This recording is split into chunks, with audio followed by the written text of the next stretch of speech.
Part 1.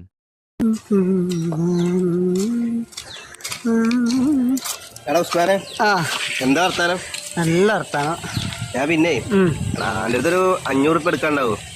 500 എൻ്റെ കയ്യിലില്ലടാ. ഞാൻ 4 ദിവസമായി പണിക്ക് പോയിട്ട് തന്നെ. പിന്നെ ഇപ്പോൾ ഇവിടുന്ന് 500 എന്താ എനിക്ക് അർജൻറ്റ് പെട്ടെന്നില്ല.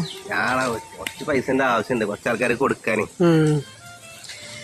ഞാൻ എന്തായാലും നമ്മളെ ലാലിന്റെ അടുത്ത് പൈസ ഉണ്ടെന്ന് പറഞ്ഞിട്ടുണ്ട്. അവൻ്റെ അടുത്ത് ഉണ്ടാവോ? ലാലിൻ്റെ അടുത്ത് പൈസ ഉണ്ട്, പക്ഷെ തരുമോ കിട്ടോ സംശയം ചോദിച്ചോക്കെ. ഓൻ്റെ അടുത്ത് നിന്നൊക്കെ പൈസ വാങ്ങിയിട്ടുണ്ടെങ്കിൽ ഒരു തൊഴിലും തരില്ല എനിക്ക് അറിയില്ലേ. അതിപ്പോ നോക്കിയിരുന്നിട്ട് കാര്യമില്ലേ, നമ്മക്ക് നമ്മളെ കാര്യം നടക്കണമെങ്കിൽ നമ്മള് ചോദിച്ചു തന്നെ വേണ്ടേ. ഓനൊക്കെ ചങ്ങായി അർത്ഥ കയ്യിന് ഉപ്പ് തേക്കാത്ത മനസ്സിനാ. നമ്മളെ കമ്പനിക്കാരനാടാ, ചിലപ്പോ ചോദിച്ചാ 500 ഉറുപ്പിക അല്ലേ ചോദിച്ചോക്കെ കിട്ടാ 500 കിട്ടിയില്ലേ. എന്തായാലും ഞാനേ ഓരോരുത്തർക്കൊന്ന് പോയേക്കോ. ആയിക്കോട്ടെ.